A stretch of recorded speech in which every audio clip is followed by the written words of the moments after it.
Control রুমটা visit করতে আসলাম আমাদের কমিশনার মহোদয়গণ সহ। আপনারা তো দেখলেন এবং এখানে ড্রোন থেকে আরম্ভ করে এভরিথিং আমরা ইউজ করছি। সম্পূর্ণ সায়েন্টিফিক মেথডে আমরা কেন্দ্রীয়ভাবে এটা মনিটর করছি। আপনারা দেখতেছেন, আপনারাও দেখতে পারেন। আমাদের ত্রয়োদশ জাতীয় নির্বাচন যেমন সুন্দরভাবে সম্পন্ন হয়েছে, আপনারা দেখেছেন, সারা দেশবাসী দেখেছে, বিশ্ববাসী দেখেছে। এইটাও যাতে অন্তত ওর চাইতে ভালো ছাড়া যাতে খারাপ না হয়, এটা আমরা জোর দিয়েছি। এবং ইনশাল্লাহ একদম সুন্দরভাবে একদম স্মুথলি এই ইলেকশনটা যাতে হয়, সব ধরনের অ্যারেঞ্জমেন্ট আমরা নিয়েছি। আপনারা জানেন শেরপুরটা বর্ডারিং এলাকা, ওখানে আর্মি বর্ডারের একটু দূরে থাকতে হয়, 8 কিলোমিটার বোধহয় সম্ভবত থাকতে হয়। এই জন্য আমরা এখানে ডেভেলপমেন্ট অফ বিজিবিটা বাড়িয়েছি। ওখানে বিজিবিকে আমরা এখানে ইফেক্টিভলি বিজিবিকে ইউজ করছি, র্যাবকে ইউজ করছি, তারপর আনসার পুলিশ ওনারা তো আছেনই।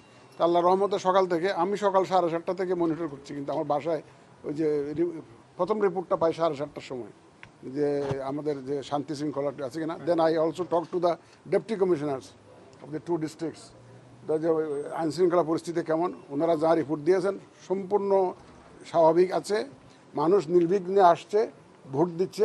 আপনারা জানেন বাই ইলেকশনে একটু সাধারণত একটু টেন্ডেন্সি থাকে ভোটারের টার্ন আউট কম হয়, তারপরে দেখা যাক যা হয় আপনারা দেখতে পাবেন। তো মানুষ শান্তিপূর্ণভাবে আসছে এবং শান্তিপূর্ণ পরিবেশে ভোট দিচ্ছে।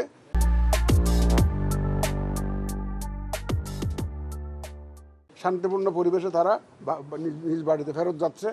ইলেকশন বলতে সারা বিশ্বতে যা বোঝায়, ইন্টারন্যাশনাল স্ট্যান্ডার্ডে যা বোঝায়, সেইটা আমরা দেখাইতে চাই এই জাতিকে। এই চট্টগ্রামের 2টা আসনে এখন স্থগিত আছে, এখন কোন অবস্থায় আছে? এটা আদালতের এখতিয়ার, সাব জুডিস ম্যাটার, এগুলো আদালত সিদ্ধান্ত যখন যেরকম দেয় আমরা সেভাবেই ব্যবস্থা নেব। এটা আদালতের ব্যাপার, এটা আমাদের কোনো নিয়ন্ত্রণে নাই। স্যার, বিগত সরকারের আমলে স্থানীয় সরকারের নির্বাচন নিয়ে 3টি সিটি নির্বাচন নিয়ে একটি চিঠি দিয়েছিল। আপনারা কি ওই চিঠির আলোকে আগাচ্ছেন নাকি নতুন সরকার? এখন এটা নিয়ে এখন কথা বলতে চাই না। ওটা সরকারের সাথে আমাদের বসতে হবে, অনেক আলাপ আলোচনার ব্যাপার আছে, আইন কানুন এই যে অধ্যাদেশ হয়েছে এগুলো পাশ করার ব্যাপার আছে। সব কিছু মিলিয়ে সার্বিক পরিস্থিতি বিবেচনা করে পরে আমরা একটা সরকারের সাথে আলাপ আলোচনা করে একটা সিদ্ধান্ত পরে কমিশন সিদ্ধান্ত নেবে। এটা এখন পার্লামেন্ট চলছে এবং সরকারি দল বিরোধী দল 2 দলই আলোচনা করছেন সংবিধান সংস্কার পরিষদের যে শপথ, এটা নিয়ে এটা প্রাসঙ্গিক। আজকে ভোটের সাথে বারবার প্রশ্ন তোলা হচ্ছে, তার সরকার এইটা প্রশ্ন তুলছে। তো এটা শুনেন, এগুলা নিয়ে মামলা হয়েছে, হাইকোর্টে মামলা হয়েছে, এগুলো সাব জুডিস ম্যাটার। এটা নিয়ে আমি এখনো মন্তব্য করতে চাই না।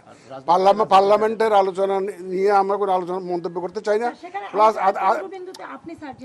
না এটা একটা আদালতে মামলা হয়েছে, তো হাইকোর্টে মামলা হয়েছে, যেটা হাইকোর্টে বিচারাধীন বিষয়, সেটি ব্যাপারে আমি কোনো মন্তব্য করতে চাই না।